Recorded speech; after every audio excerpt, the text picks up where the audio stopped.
राधे राधे दोस्तों, आज हम आपको सुनाएंगे कामदा एकादशी व्रत की कहानी। अगर आप हमारे चैनल पर नए हैं तो प्लीज़ हमारे चैनल को सब्सक्राइब करें, वीडियो को लाइक करें और शेयर करें। कामदा एकादशी व्रत सिर्फ उपवास नहीं है, बल्कि सच्चे प्रेम, त्याग और विश्वास का प्रतीक है। जो इस व्रत को श्रद्धा और नियम से करते हैं उनके जीवन के सभी दोष दूर हो जाते हैं और पुण्य की प्राप्ति होती है।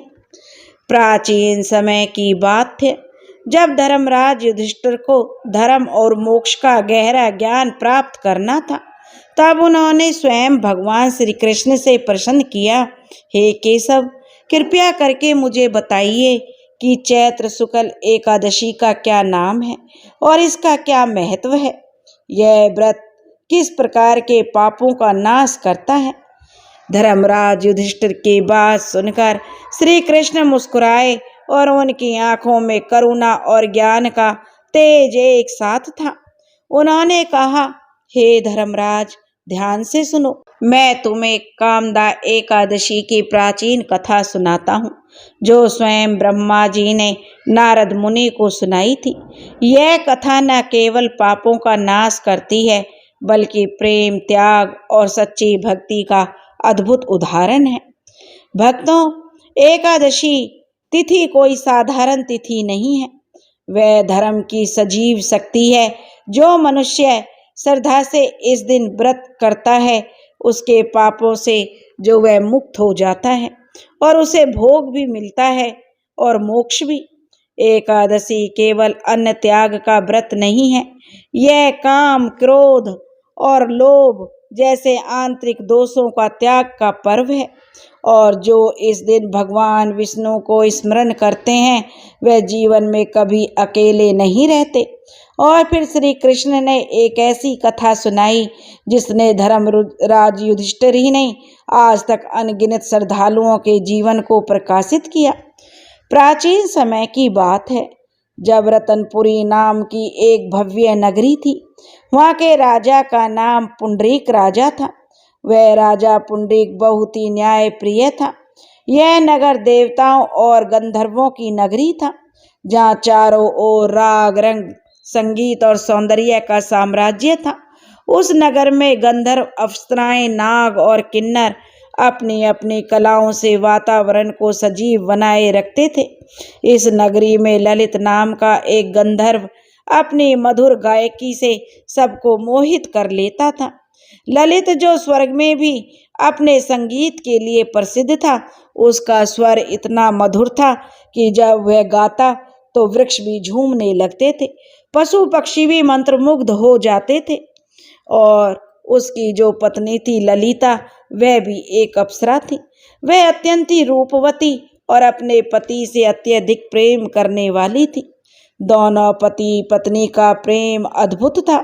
वह एक दूसरे से पल भर भी दूर नहीं रह सकते थे। ललित जब भी कहीं सभा में गाने जाता तो ललिता की छवि उसके मन में रहती थी। यह प्रेम ही भविष्य में उसकी परीक्षा का कारण बन गया था। एक दिन राजा पुंडरीक के दरबार में विशेष सभा आयोजित हुई। सभी कलाकारों को बुलाया गया था। ललित को भी आमंत्रित किया गया था। वह सभा बहुत बड़ी थी। रतनपुरी के राजा पुंडरीक के दरबार में ललित संगीत प्रस्तुत कर रहा था। किन्नर गा रहे थे, अप्सराएं नृत्य कर रही थी, पर ललित का मन वहाँ नहीं था। उसका मन केवल अपनी पत्नी ललिता की ओर था, जो घर पर अस्वस्थ थी। जब ललित मंच पर गाना प्रस्तुत करने गया तो उसका ध्यान पूरी तरह भटका हुआ था। उसका स्वर बिखर गया, लय टूट गई, भाव नदारद थे। यह देखकर दरबार में उपस्थित एक ऋषि क्रोधित हो उठे। उन्होंने कहा कि तू सभा की मर्यादा भूल गया है, गंधर्व होकर भी स्वर का अपमान करता है। यह गर्व नहीं, पाप है। मैं तुझे श्राप देता हूँ कि तू अब राक्षस योनि में जन्म ले। और क्षण भर में ही ललित का सुंदर शरीर विकराल राक्षस के रूप में बदल गया। उसके लंबे लंबे नाखून, भयानक दांत और विकराल आंखें देखकर पूरी सभा भयभीत हो गई। जब ललिता को यह समाचार मिला कि उसके पति को श्राप मिला है तो वह सब कुछ छोड़कर दौड़ी चली आई, लेकिन उसने राक्षस बने अपने पति को देखकर भी घृणा नहीं की। वह बोली, आप जैसे भी हो मेरे पति हैं, मैं आपका साथ कभी नहीं छोड़ूंगी। उसने ललित का हाथ थामा और दोनों नगर छोड़कर वन में रहने लगे। वन का जीवन बहुत ही कठिन था। भोजन वस्त्र नहीं थे। राक्षस रूप में ललित को समाज भी नहीं अपनाता था। फिर भी ललिता हर दिन भगवान से प्रार्थना करती, व्रत करती, तपस्या करती और एक ही प्रार्थना करती, हे प्रभु मेरे पति को उनके पूर्व रूप में लौटा दो। एक दिन वह एक पवित्र नदी के तट पर प्रार्थना कर रही थी। तभी वहाँ एक दिव्य तेजस्वी ब्राह्मण संत आए। उन्होंने ललिता को रोते हुए देखा और पूछा, हे सती, तुम इस भयानक राक्षस के साथ इस निर्जन वन में क्या कर रही हो? ललिता ने बड़ी विनम्रता से कहा कि हे ब्राह्मण देव, यह राक्षस मेरे पति हैं। पूर्व में यह गंधर्व थे, पर एक ऋषि के श्राप से राक्षस बन गए हैं। मैं इन्हें फिर से पूर्व रूप में देखना चाहती हूँ। अब ललिता की बात सुनकर वे संत मुस्कुराए और बोले, पुत्री, तुम्हारी भक्ति महान है। सुनो, चैत्र शुक्ल पक्ष की एकादशी कामदा एकादशी कहलाती है। यदि तुम श्रद्धा और नियम से उसका व्रत करो, रात्रि जागरण और भगवान विष्णु की पूजा करो तो निश्चित ही तुम्हारे पति को मुक्ति मिलेगी। ललिता ने अगली कामदा एकादशी को विधि पूर्वक व्रत किया। उसने दिन भर उपवास किया, रात्रि में जागकर भगवान विष्णु को स्मरण किया, दीप जलाया, भजन गाए और अश्रुपूरित नेत्रों से प्रार्थना करती रही, हे श्री हरि, हे भगवान विष्णु, मेरे प्रेम और भक्ति को स्वीकार करें, मुझे मेरे पति का स्वरूप लौटाइए। रात्रि बीत गई। सूरज की पहली किरण पड़ी थी कि एक दिव्य प्रकाश आकाश से उतरा और वह सीधे ललित के ऊपर पड़ा। प्रकाश में भगवान विष्णु की कृपा समाहित थी। ललित का राक्षस शरीर धीरे धीरे पिघलने लगा। कुछ ही क्षणों में वह पुनः अपने पुराने गंधर्व रूप में लौट आया। सुंदर, तेजस्वी और मधुर मुस्कान लिए ललिता की आंखों से आंसू बहने लगे, पर इस बार वे आंसू दुख के नहीं, कृतज्ञता के थे। इसके बाद दोनों ने मिलकर भगवान विष्णु का धन्यवाद किया और उस संत का आशीर्वाद लिया और भद्रावती लौट आए। वहाँ सभी ने उन्हें देखकर आश्चर्य किया और ललिता की भक्ति की सराहना की। भगवान श्री कृष्ण ने धर्मराज युधिष्ठिर से कहा, हे राजन, इस कथा से यह सिद्ध होता है कि कामदा एकादशी का व्रत पापों का नाश करता है, श्राप से मुक्ति दिलाता है, प्रेम और भक्ति को सार्थक करता है। जो भी इस एकादशी को श्रद्धा और नियम से करता है वह अपने जीवन के कष्टों से मुक्त होकर ईश्वर की कृपा प्राप्त करता है। दोस्तों, कामदा एकादशी की जय। जय श्री हरि विष्णु भगवान की जय।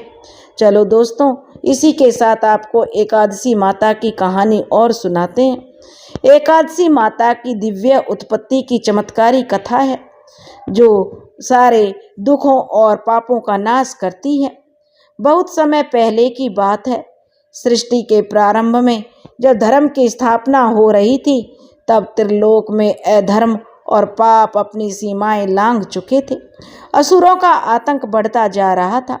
देवता असहाय थे, यज्ञ बाधित हो रहे थे और मनुष्यों का जीवन संकट में था। इसी समय मुर नामक एक भयंकर असुर का जन्म हुआ। उसका शरीर विशाल पर्वत के समान था। उसकी शक्ति इतनी प्रबल थी कि देवता भी उसका नाम सुनकर कांपने लगे। मुरासुर ने तप करके अनेक शक्तियां प्राप्त की और फिर इंद्रलोक पर आक्रमण कर दिया। इंद्र, वरुण, अग्नि, यम सभी हार गए। देवताओं ने भागकर भगवान विष्णु की शरण ली। हे नारायण, यह असुर संपूर्ण सृष्टि को निगलने चला है, आपकी ही शरण है। भगवान विष्णु ने मुरासुर का अंत करने का निश्चय किया और अपनी दिव्य गदा लेकर युद्ध भूमि की ओर बढ़े। भीषण युद्ध छिड़ गया। हजारों वर्षों तक युद्ध चलता रहा, लेकिन मुरासुर थकता नहीं था। अंततः भगवान विष्णु हिमालय की एक गुफा जिसका नाम बद्रिका आश्रम था उसमें विश्राम करने लगे। उन्होंने अपने तेज से एक दिव्य योग निद्रा धारण की। तभी मुरासुर वहां आ पहुंचा। अब विष्णु भी थक गए थे। यही मौका है। वह गुफा में प्रवेश कर भगवान पर आक्रमण करने ही वाला था कि तभी एक चमत्कार हुआ। जैसे मुरासुर ने गदा उठाई, भगवान विष्णु के शरीर से एक दिव्य ज्योति निकली। वह ज्योति एक तेजस्वी कन्या के रूप में प्रकट हुई। उस कन्या की आंखें अग्नि शिखा के समान थी। उसके 4 हाथों में शंख, चक्र, गदा और पद्म थे। वह बोली, अधर्मी, तू मेरे स्वामी को हानि नहीं पहुंचा सकता।